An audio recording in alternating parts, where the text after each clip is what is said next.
we're covering for you today. We've got for you to start a local panel, which we previewed actually last week here on WCNC Plus. So for folks who caught that discussion about the interfaith panel that was getting underway tonight, an effort to get folks from the community out, interacting with each other, asking tough questions. A lot of this will focus on major headlines that we're seeing both nationally and internationally. And it looks like we do have one of our speakers that we're seeing at the podium. This is Layla Ali, a community organizer also with Charlotte United for Palestine. And this is a panel called The Black Experience, Leadership, Palestine, and Truth-Telling. Let's listen in right now. 1 million people displaced from their homes. They have not made a single mainstream media headline over the last month. We refuse to accept a world where that kind of suffering becomes normalized. Tonight is about refusing that normalization. It is about creating a space for honest dialogue without anti-Semitism, without Islamophobia, without anti-Black or anti-Palestinian rhetoric. It is about holding complexity without losing our moral center and recognizing that what happens globally is not separate from what happens locally right here in Charlotte, in our communities and in our relationships. Because solidarity is not just a concept, it's a responsibility. And if we are serious about justice, then we have to be willing to listen, to learn, and to stand together, even when it's uncomfortable, especially when it's uncomfortable. Thank you all for being here, for showing up with open hearts and open minds. I want us to begin, and we will begin with our first speaker. We'll go over the objectives, actually. So, kind of like what I reviewed, we're going to be speaking about faith as a moral compass, Black liberation and global solidarity, media power and narrative control, and local impact, local responsibility. I want this to be a safe space. I want everybody to be heard. We'll be having an open Q&A at the end of this session. We're going to give time for you all to engage with our speakers, more than just listening to them and to what they have to tell you all. Folks just wanted to pop in here. Vanessa Rufus speaking in the Live Impact News studio. This is a live unedited feed. This is our camera person, obviously there on scene. And at some points throughout this, you might see him pick up the camera, move around, refocus, get different angles as we are trying to record some of this for our shows later in the evening. So thanks for bearing with us. Just wanted to point that out. This group here at Friendship. We really appreciate being in this space with you all, and thank you for having the courage to host our community. All right. Alrighty, so our first speaker is Mr. Jibril. I will let him take it away. The way our forum is going to look like, we're going to hear from each speaker, and then at the end, we will have structured questions and an open Q&A. Thank you, guys. In the name of God, who is most merciful and most gracious, I greet you with Assalamu alaikum. Before I get started, I just want to thank Friendship Missionary Baptist Church for holding this historic conversation. Us in the interfaith community, we've been patient. We've had a revolutionary patience when it comes to speaking to things that are on our heart, especially when it comes to foreign wars, Palestine. Whether we're in political circles or religious circles, we've been told to wait or just ignore it. So again, this means a lot to us. Friendship for stepping up to the plate and opening their doors. So again, thank you very much. One cannot speak from our faith or ethnic backgrounds in truth without acknowledging the intersection of the struggle for justice. The struggle for justice is a universal principle. From Islamic history, the first man chosen to make the official first call to prayer was Bilal, that most people would say was a black man. The first place the early Muslims sought refuge was with a Christian king in Abyssinia. And we can go to the best models of Abrahamic faith and different ethnic groups working together, which was Islamic Spain. The Moors, I'm sure some of you have heard of. Muslims from North Africa, ruled Spain for nearly 800 years. This intersection of Muslims, Christians, and Jews, all contributing and working together, helped produce the European Renaissance. And it ushered into a period of enlightenment. And I would encourage anyone who loves to travel, go visit southern Spain. I did. It was like a pilgrimage to me, even though we don't consider it a pilgrimage, but it was like a pilgrimage. It brought tears to my eyes when I visited this place and saw what it once meant. Many Africans who were kidnapped and enslaved and brought to America were Muslims. Their desire for justice and freedom caused some to lead slave revolts. Then others found other ways to get their freedom, some even through the courts. Other Muslims from Africa came to the Americas way before Columbus and the transatlantic slave trade, but they did not come here on missions of conquest. As we look at contemporary historic figures for justice, we see they made the intersection with the call for justice. Malcolm X, who many reduced as simply a black nationalist, was much more. As he grew in his Islam and world travels, he was becoming an internationalist, intersecting the justice, the call for justice and freedom, the struggles of African nations, African Americans, and yes, Palestine. Malcolm visited Gaza. His reflections were this: the Palestinian struggle is not just a cry for justice. It's a blistering battle for the most fundamental human rights that every living soul on this planet should inherit by birthright. It's an unyielding resistance against the oppressive and the callous denial of the most basic human dignity. Just as the civil rights movement in the U.S. fought against the change of racial discrimination, so do the Palestinian people. Again, the struggle for justice is a universal and principled one. It was a protege of MLK, Jesse Jackson, may he rest in peace, that reminded us never again should also include the Palestinians. It was Nelson Mandela who made the connection of apartheid South Africa to the apartheid in Israel against the Palestinians. He said, "We know too well that our freedom is incomplete without the freedom of the Palestinians." Any student of Black history and Jim Crow in America will immediately identify the intersection with the apartheid of Israel and how Palestinians are treated. I remember speaking with North Carolina State Senator Val Applewhite about this as we discussed the Shalom Act. She was almost brought to tears, for she recognized this is why she did not vote to support that bill, along with the fact that it sought to redefine anti-Semitism and limit free speech. I think we are at a tipping point for a period of time in America and the world. While it is easy to point to the historic issue of racism, white supremacy in America, it is time that Zionism is faced with the same intensity, for it's just another branch from the same tree. Look at how they treat the Palestinians. Look at the influence they have on our government, from new laws that are being changed that are limiting our free speech to foreign wars that are taking place. And you can look no further than what's going on in Iran right now. Even people from the administration are saying Iran was not a threat. We did this for Netanyahu. It is time that Jews of goodwill and others, but I say Jews first because I think when real change happens, Jews of goodwill are the ones that can lead this change. And I think their voice carries more weight. We have to look at the evils of Zionism and Jewish supremacy, just like we do racism, white supremacy, and work against it. Just as many white Americans have had to do the same with the institution of racism, white supremacy in America.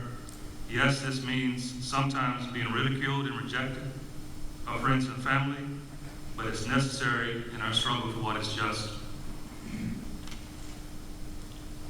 Let us be a people who are grounded in our faiths while being united by the fundamental principles of justice, freedom, equality, and human dignity.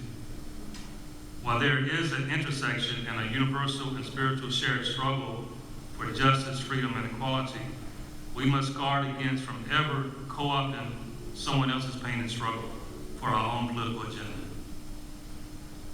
From sea to shining sea, from the river to the sea, let us all treat justice equally. Thank you. Thank you. Thank you so much, Jabir. Our next speaker is Dr. Barry. We welcome him, and we welcome the community that he's a part of as well. So thank you. Go ahead. Thank you. I would also just like to extend my gratitude to our hosts, to the organizers of this event, my fellow panelists, and all of you for participating in this conversation. I speak to you tonight as a Jewish historian of the Jewish past and of anti-Semitism in the Nazi Holocaust. And as someone who has spent his career trying to understand how historical suffering shapes political identities and alliances. In my opening statement, I would like to make this central claim. The story of how many Jews of European ancestry were incorporated into American whiteness after World War II is intimately tied to the story of Black-Jewish relations and also to the story of Palestine. But I want to begin with a counter-history that Zionism and its institutional allies, both within and outside of Jewish communities, have worked hard to suppress. I take my solidarities from a Jewish tradition that favors equality over supremacy and community over separatism. It can be found among Yiddish-speaking labor radicals who stood on picket lines alongside Black workers because they understood that their liberation was inseparable from each other's. It lives in the Jewish activists who joined in the defense of the Scottsboro Boys and who organized in the Jim Crow South, not as benefactors, but as comrades. It lives in the tradition of figures like Joe Slovo, the white South African Jew who fought alongside Nelson Mandela to end apartheid. It's with the Jewish activist groups who were among the first to protest Israel's genocide in Gaza. These Jews did not offer a conditional alliance. We understood in our core that there is no Jewish freedom in a world that denies it to others. This tradition has been deliberately marginalized by Red Scares, McCarthyism, Cold War liberalism, and by the post-war embrace of whiteness by many American Jews and into Zionist institutional power. As Jews gained access to opportunities that were denied to Black Americans after World War II, such as the GI Bill, suburban housing, and access to elite universities, many Jewish institutions made a fateful calculation of choosing Zionism as a strategy of Jewish safety in spite of its violence towards Palestinians. In this framework, Black radical critiques of Western imperialism, which include Israel, and which stemmed from Malcolm X, the Black Panthers, SNCC, and then later through Angela Davis and Reverend Jesse Jackson, became recast as threats to Jewish safety. This framework served a political purpose. Jewish legacy institutions like the Anti-Defamation League and the Federations promoted a Holocaust memorial culture that elevated Jewish suffering above all other victims and cast Israel as the only guarantor of never again. The effect was to redefine anti-Semitism itself so that critiques of Israeli state power became, by definition, hate speech. This history remains with us today. I would also like to say something about representation. I don't claim to speak for the entire Jewish community tonight, and that's because there is no singular Jewish community. It doesn't exist and has never existed. We're a diverse people holding many views, and any attempt to insist on a unified point of view is a reassertion of anti-Semitic logic that insists Jews speak with only one voice. Recent polling by the Jewish Federation itself confirms this. It shows that only 37% of American Jews identified today in the United States as Zionists. while a quarter identify as non or anti-Zionist. The vast middle hold complex, contradictory, and rapidly shifting views. Just as Reverend Paul does not presume to speak for all Christians and Jibril for all Muslims, I make no such claim for Jews. What I do claim, and what I will insist upon, is that the ethical traditions of Judaism, just like those of Islam and Christianity, demand that historical suffering must generate solidarity with the oppressed, and not justifications for systems of authoritarianism or racial supremacy. It is that suppressed tradition of genuine solidarity, of linked fate, and of collective liberation that I believe we are here to recover tonight. Thank you.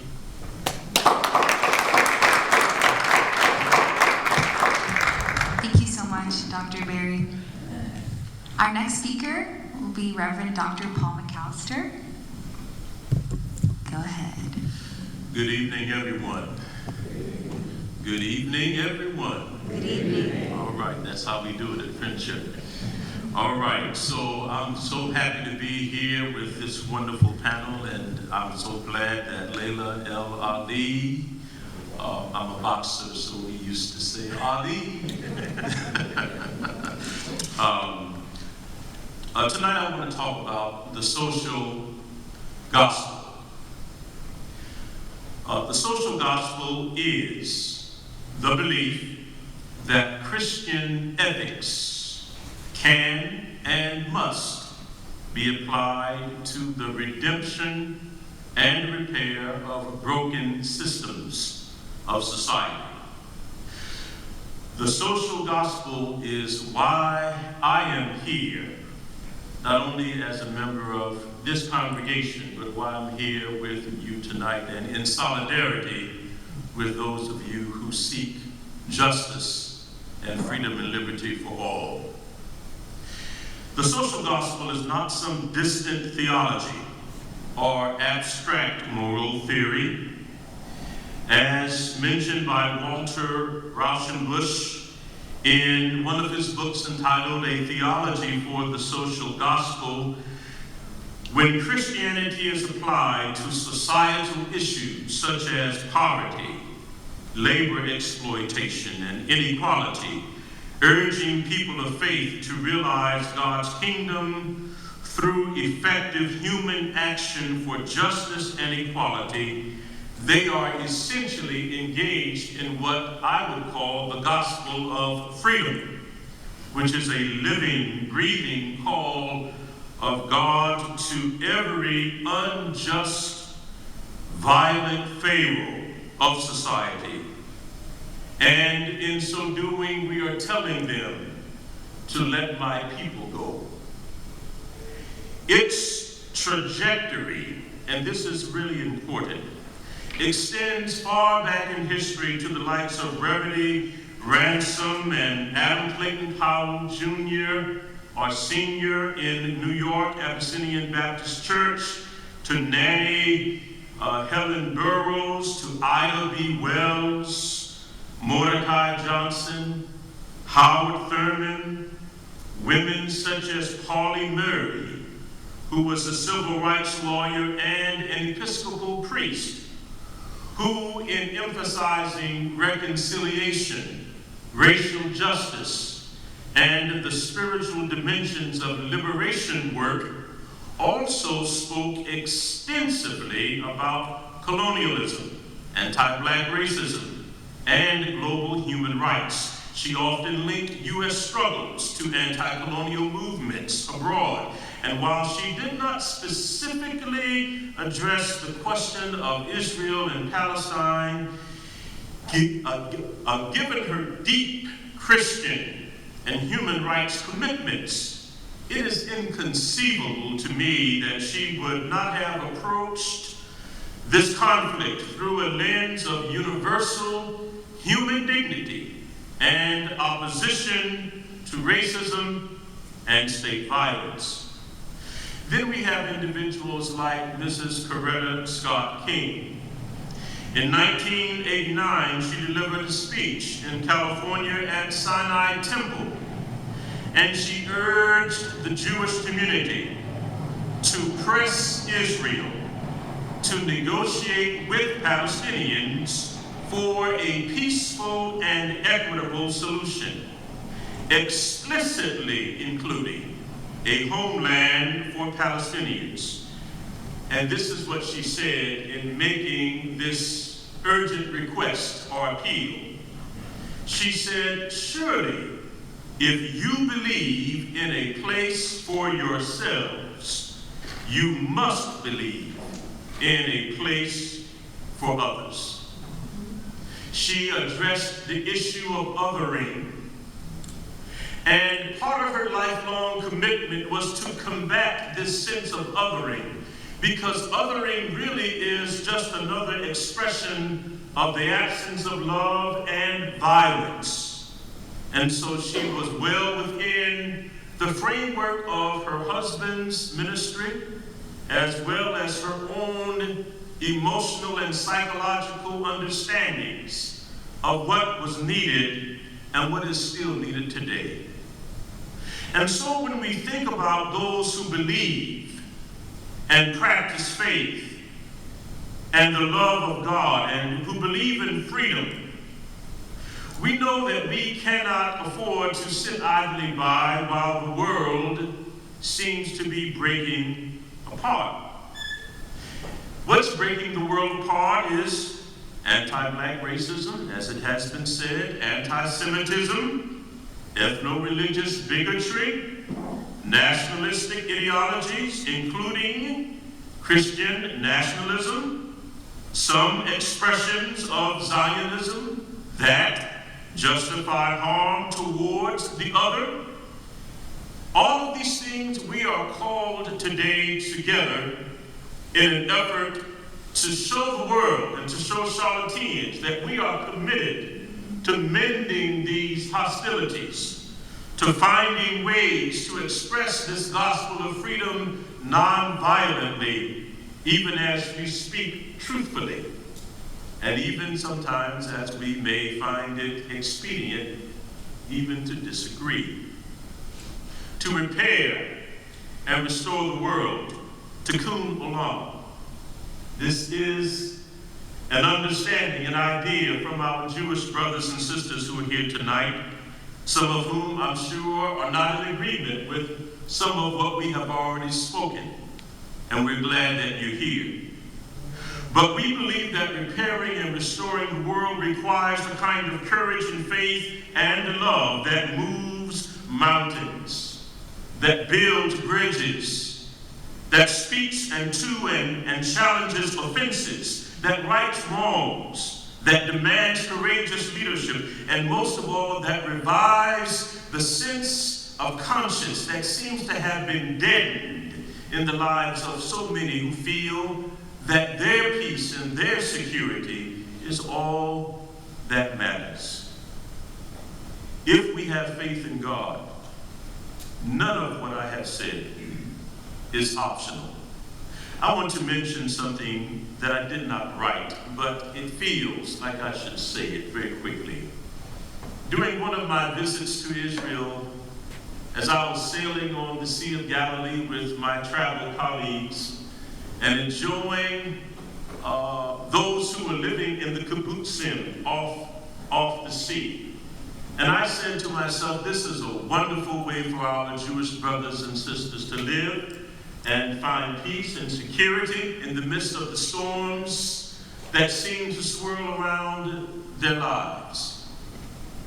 And I was happy for those whom I saw, and then I experienced a sense of sadness, because I thought to myself, having visited other areas in the West Bank just prior to that, wouldn't it be wonderful if more of our Jewish brothers and sisters, like some who are here tonight, wanted the same experience for Palestinians as they have been able to experience for themselves.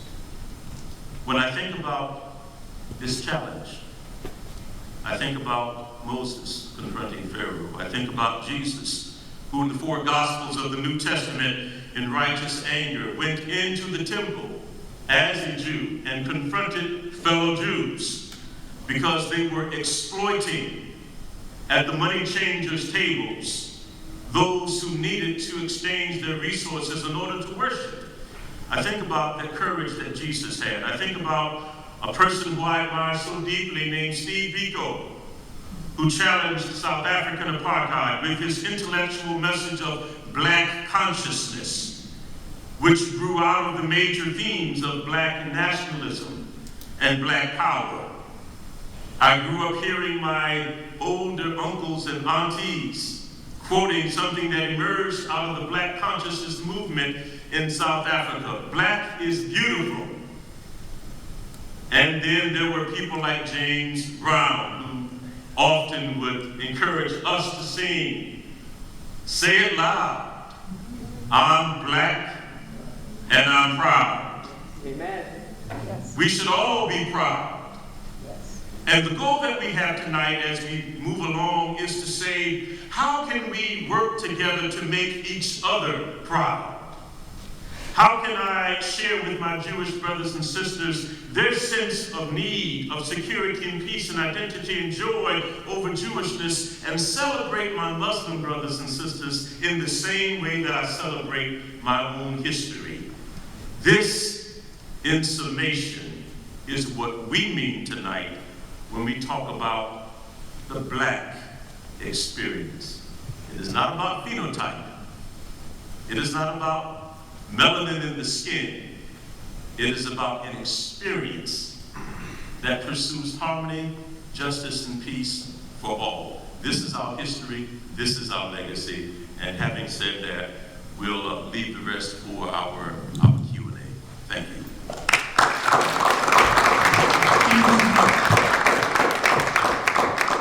Thank you all so much.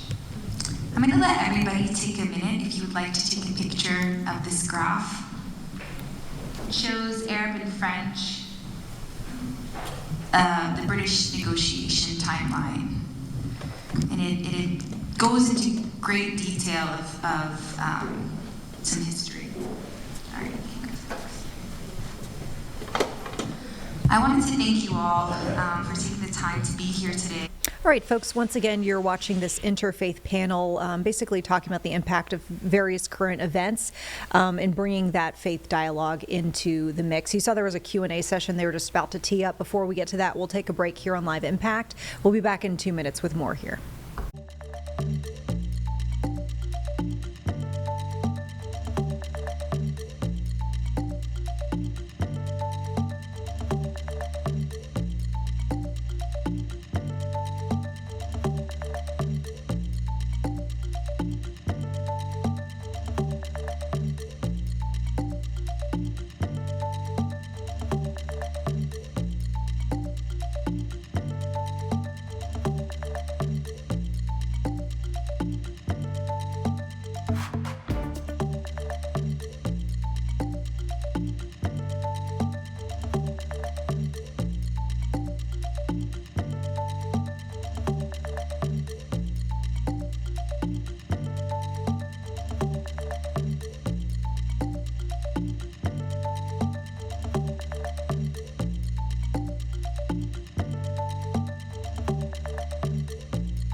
Hi, everyone. Welcome back to Live Impact News. We're turning back to our feed coming to us out of the Beatties Ford Road area of Charlotte.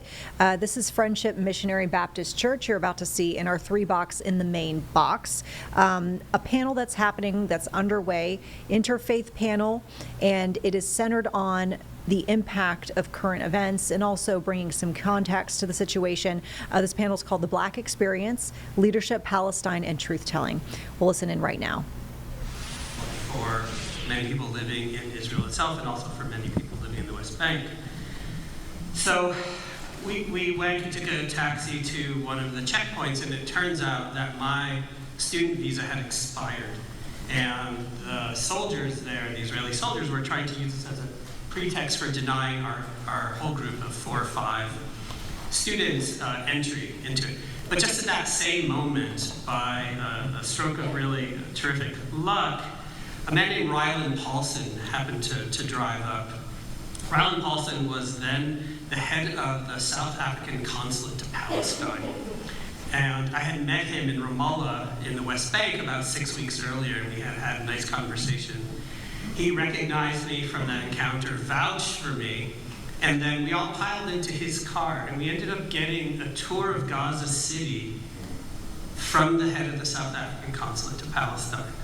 And as a student, growing up in college in the late 1980s as an undergraduate, the cause of South African liberation was our primary sort of focus, our primary political activism. And the system of apartheid was very much the yardstick by which we had measured other expressions of injustice.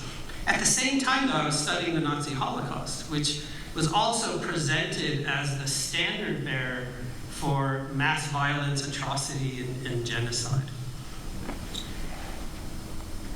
During this trip, and I know we're supposed to keep this quick, so I'll wrap this up. We saw the prison camp that Gaza was becoming, and we saw that empty hotels that had been built in a moment of promise that were employing no one, poverty in the streets. He showed us all the injustices that were there, and he said this thing that has stuck with me ever since. I won't be able to quote him exactly, but what he said was, what Palestinians were experiencing in that moment in Gaza was as bad as what they had experienced under apartheid.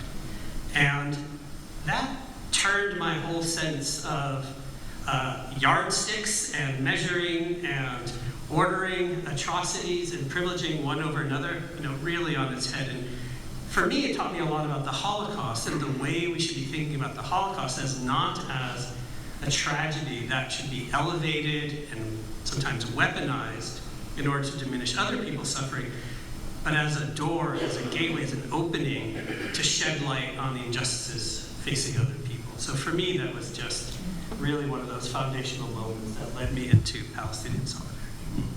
Thank you. And thank you for sharing. It takes a lot of bravery and it takes a lot of courage. And one thing I want to say, following this discussion today, I will not be shocked if friendship receives maybe some pressure. And what that pressure is going to look like is you having to make a choice. You have to make a choice on where you stand with humanity. And I think these are some tactics that are used and that are strong. But right now with this discussion and learning from each other's lived experiences, we have the opportunity to be able to hear from each other, talk with each other, and share the experiences we have here in the States and as well as in our travels overseas. And with this pressure, I want us to be able to have courage and belief in our communities to receive support as we further educate ourselves. I have a question for Jabril, and how can Muslim communities strengthen interfaith partnerships? The easy answer is what we're doing tonight.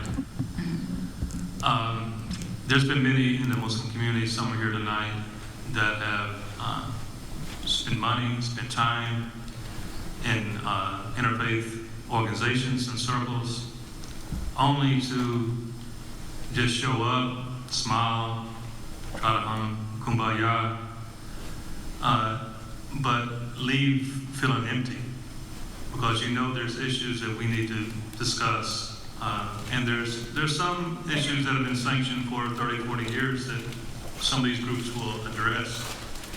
But when you have genocide going on, when you have war after war going on, and relatives in this community being killed, one in particular just last week, a whole family killed. These are things that are on our hearts and minds, and if we can't come together and speak honest about these things in a way that we're respecting everyone's humanity and concerns, then we have nothing to build on.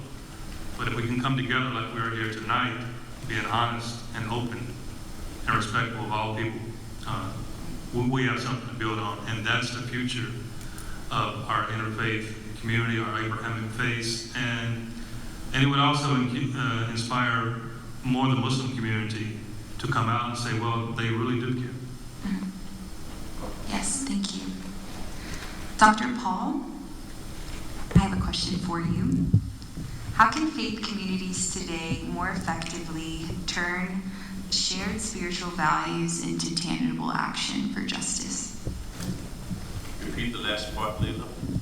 So how can faith communities today more effectively turn shared spiritual values into tangible action? Very good question. I was on a call last night with some Muslim scholars, and I learned a great deal from them about Western philosophy, about Descartes, about David Hume, about Kierkegaard.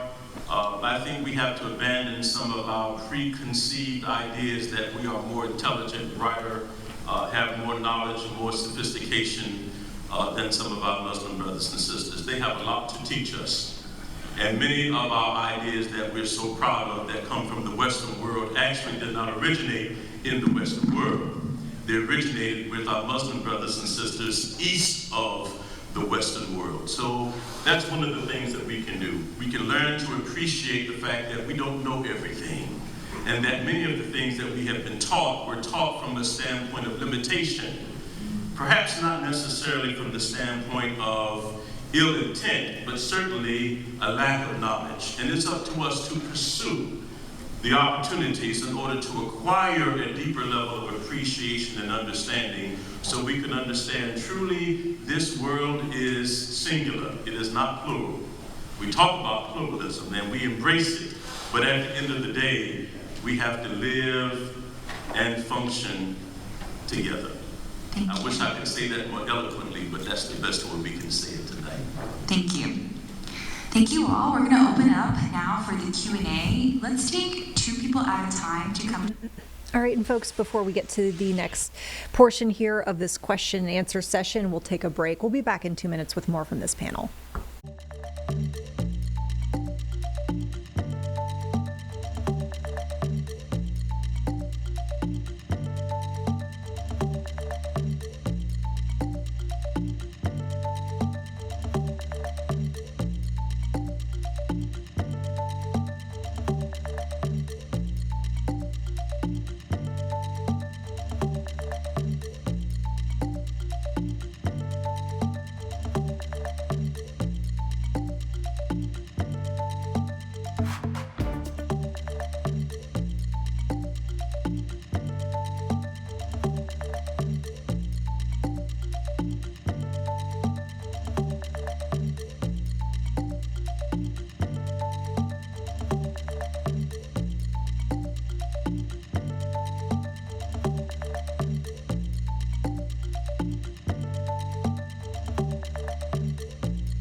All right, folks, back here with the Live Impact News studio and our live feed out of Charlotte here. We've got an interfaith panel, which is underway, discussing the impacts of current events, and there's definitely a faith lens to this, but we're in a Q&A portion of this, and folks from the actual audience, from the public, are getting to ask the panel members some questions. So let's listen in right now.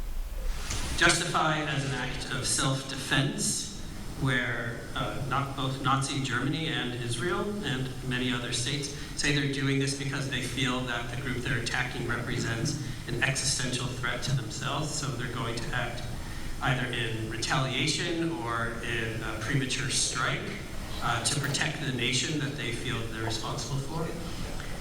They also are doing this work in order to preserve a certain level of racial purity. There's, with both societies, again, and this is really something that John Cox, who's an expert in genocide, can speak to, but so many of these societies that perpetuate genocide are deeply nationalistic and hold a sense of racial superiority about themselves that they believe is subject to degradation through racial mixing. And these acts of genocide are meant in many ways as an act of ethnic cleansing or racial cleansing, trying to eliminate what are perceived as racial threats. And the last piece I think that unifies them is that they often act out of a sense of grievance. So in Nazi Germany, there was a sense of grievance as a holdover of World War I, where many Germans felt they were given a raw deal at the end of that war, and thus were acting out of that. And the attacks of October 7th, the response has been so overwhelming, but it is still seen in many ways as a form of retribution for that violence. So I think there's many parallels, but not just limited to Nazi Germany, but to many genocides. The idea of a promised land is not really something, it's not an Islamic perspective. We do believe there's a tribe of Israel, and God favored them many times, and there was covenants were broken, but there never was like a land called Israel. If you want to go to modern day, even if there were, if you want to do the promised land argument, many of the Jews today are not the Jews of the Bible. Many are converts, which is fine. You can convert and you can be a Jew, but you're not the Jews of the Bible. If there's a difference there. With that being said, as Muslims and people who strive for justice, every human being should be safe no matter where you are in the world. Whether it's Germany, whether it's New York, whether it's Palestine, Israel, wherever you are, you should be safe. You should not have to go to an area and displace someone else to be safe.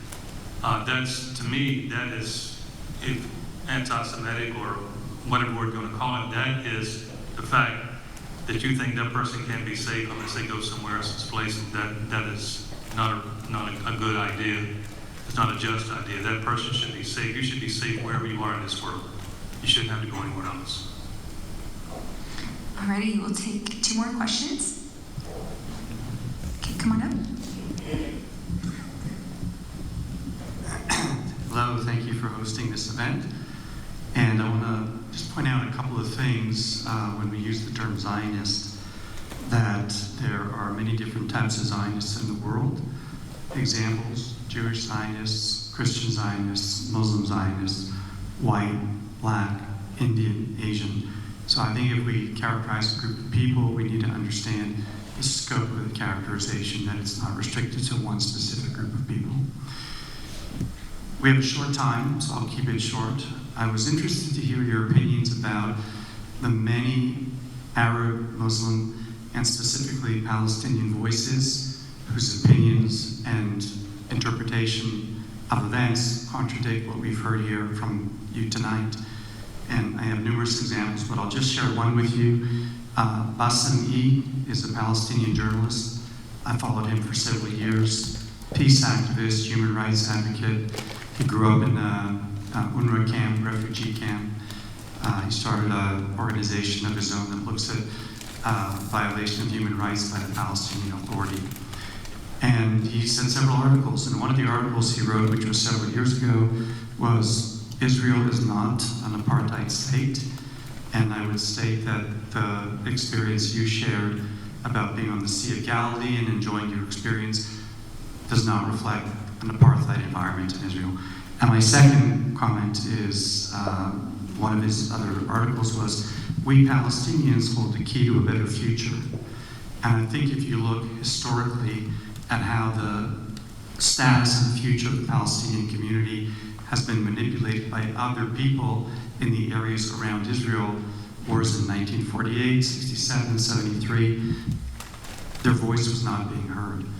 And so my question is how you think that has impacted where they are today. Thank you again. Thank you. I think as a Palestinian, I could dive into this first. I appreciate your viewpoint and your question, and to stay on track of the flow of your question, I'm gonna go into detail of what apartheid looks like in Palestine, what it has been called under international law by the UN, and some experiences that we can see it now from Palestinians. For example, with Iran and the bombs that we're seeing, whether you're a Palestinian in the 48 areas, which you should be protected as an Israeli citizen, or as a Palestinian living in the West Bank or the Gaza Strip, what this looks like is you don't have access to bomb shelters, you don't have access to the Iron Dome, it does not cover or protect your area and territory. And I think with apartheid being an example, you can see it in Khalil, or called Hebron, segregated roads, the lack of the right to vote, and the not having access to movement. If you hold a Palestinian ID, my grandmother, for example, when we both went, I don't hold one, but I was able to go to Jerusalem with my American passport, and my grandmother could not pray or enter Jerusalem because of her Palestinian ID. But when you look into this, what about Israeli Palestinians? Can they move? Can they move within the 48 territories? And the answer is no. And why is there this force of not being able to move? And it's intentional. That's what we call occupation. That's what we call apartheid. And I agree with you. There's Zionists everywhere. Zionism is an ideology. It's not a race. It doesn't cover a religion. You can be from anywhere and have any identity and call yourself a Zionism. And what Zionism is, for those who may be hearing this term for the first time, it's the belief in a Jewish state. And for me, I was raised with Palestine being the state for Christians, Muslims, and Jews. Our old jewelry and our old books, our family archives, hold historical families that come from all three religions. So when we dive in and we look into the Zionist ideology, one thing that I always like to think about and to dive into is paid gangs, paid spies by the state of Israel, and how they maneuver in Gaza. We saw a very, very well-known journalist, Saleh, get killed by a Palestinian gang that was paid by the state of Israel.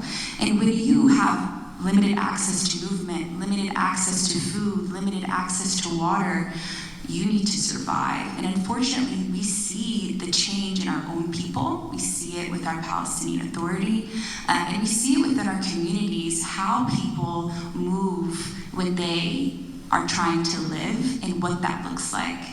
I want to acknowledge one thing too, where I grew up here in Charlotte. I'm going to keep this short so we can get to you, sir. But when I see our Jewish community, I always ask them where they're from, because our Jewish community, they have backgrounds. I'm Muslim, and we have to bury and learn the Jewish tradition of burying a loved one because somebody from our family, her mother was Jewish, and she was a Holocaust survivor. So our perception as Palestinians is you can be Jewish, and you can be from any country, but Zionism is the underlying principle that a lot of us in our community cannot align with based off of the repercussions of what is done with the Zionist faith. So I appreciate it, and I'd love to talk more with you after this. I want to give the gentleman behind you a chance to ask a question. Thank you. Can I respond real quick? I'm going to get his question and then we can. And this will be our last question for this evening as well. I want to challenge the acceptance of the term genocide that each of you has used as though what's occurring in Gaza today is genocide. It's very much contested. Many scholars, politicians around the world do not just say genocide is happening and that's it. That's the way you said it. It's genocide. I think that's not right. What you're seeing is sorry? Can I finish? Yes, sir. Sure. Yes. Genocide is a legal term that involves an intent to remove, kill a particular ethnic group with intent. The fact that a country like Israel is invaded and fights back, and in the fight back, people are killed. That's not genocide. That's war. Every war has people who are killed. That's not genocide. And I would ask you one final question related to that is, and perhaps for Palestinians, is why do the Hamas provoke an Israeli response that was known? They have 300 miles of tunnels under Gaza, probably the best bomb shelters in the world. Why do they not let the women and children of Gaza seek safety in those? So, thank you. Thank you. I'll let you have a genocide. I'm going to respond. I think we'll all have a response on this question. Okay, and then after their response, we're going to call it an evening. Please make sure you grab some sandwiches in any of your mess. Throw it away. Thank you. First, quickly, I want to respond to Zionism. Yes, I think most people who study and look and meet people in the whole 9 yards, there's different levels and different ways people can identify with Zionism. I believe there's even Christians who are Zionists and also anti-Semitic because they have some kind of Messianic vision for supporting Israel. All that can be true. But at the end of the day, when you look at Palestine, just like here in America, you can be a hardcore racist, or you can just be lingering with some of the effects of racism and not willing to deal with it. That's still racism, and you still need to deal with it. You can be a Zionist who supports a two-state solution, but you don't support equal rights for Palestinians. So no matter what kind of Zionist you are, Palestinians suffer from all of it. And that's, I know it's a struggle. Look, white Americans in this country have had to come to grips with racism the same way, and it's not easy. And if I have Jewish friends who are struggling with that realization, I'm patient with them. Because I know it's not an easy process of realizing what you've been taught is wrong, just like many white Americans in this country have been taught the wrong thing for a long time, and they had to come to grips with it. Secondly, about the genocide question, I'll be quick as well. Have you seen any buildings left in Gaza? Have you actually looked at the numbers before you say it's not a genocide? Can I respond? I just used perplexity. Anybody use perplexity? Any students? I love perplexity. And there was an article that I read that was in the New York Times in July 2025. A gentleman named Omer Bartov, a professor of Holocaust. You probably know him. You're professors as well. You guys know each other well, work together. He's at Brown University, and he wrote a widely discussed essay for the New York Times in July 2025 entitled, "I'm a Genocide Scholar, I Know It When I See It." Now, I'm not going to debate that. I'm just going to say, as you said, it is an issue of debate. I think the larger question for many of us is, why do we have to brutally kill when it is very clear the other side that you are using weapons against is largely women and children. I just want to ask that question and appeal to our sense of moral consciousness. Part of this conversation tonight was not to, in my opinion, Leila, was not to get into a back and forth, but to challenge one another to think more deeply and to cultivate the kind of empathy that we all need. I think if we focus on that, that will help us move past some of the debatable issues and recognize each other's humanity, and then say to ourselves, how do I defend and preserve and protect humanity, not just your humanity, for in protecting you, I protect myself. So there is a self-interest that we should have as we wrestle with these definitions and instances and crimes. There's a long history, and I'm convinced, and I'll say this and stop, the vast majority of persons who enter into debates probably don't even know the history. They know a snippet or sections or slices of history. And so we need to have these conversations more fully to educate ourselves. In 10 seconds or less, that chart that was put up goes all the way back to 1914. It deals with the origin of the hostilities that developed over years between the Arab community and the Jewish community. And it didn't start with Arabs. It started with European anti-Semitism.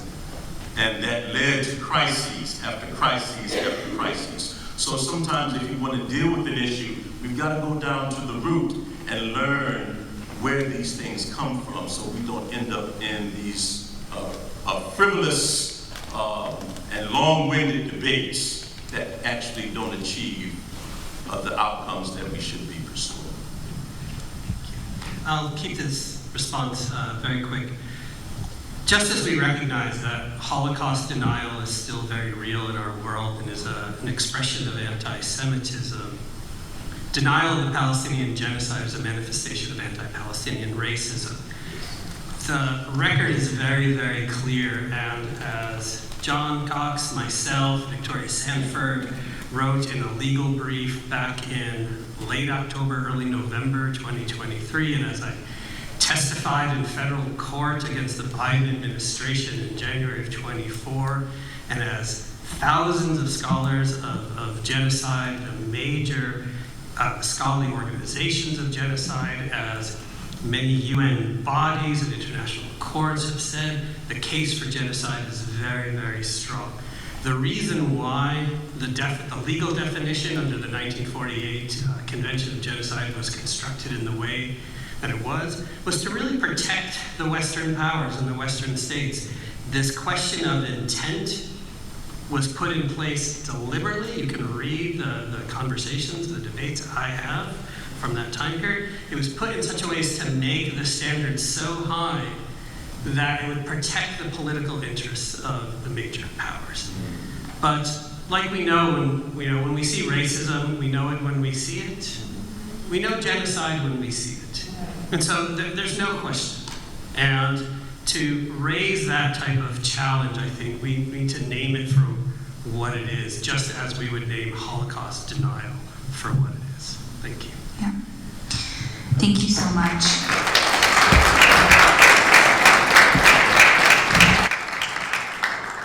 I really appreciate all of your time, and to our panelists for making it out today and to educating our community. I appreciate all of the questions and for everyone's presence here tonight. I hope that this could be a continued event that we do, whether we're in this space or invited into others, because this is a conversation that, as we can tell, it needs to be talked about. And I really love being able to hear from all of you and from learning from each of our panelists. I just want to end out tonight by saying one thing. And Given that it's Women's History Month, given the news that we're seeing overseas, as a Palestinian Muslim woman, I find it deeply inappropriate to weaponize my pain or my identity against those who protect me, being Palestinian men. The United States, Israel, has never protected a woman like me. I appreciate you all, and I appreciate your presence. Thank you, guys.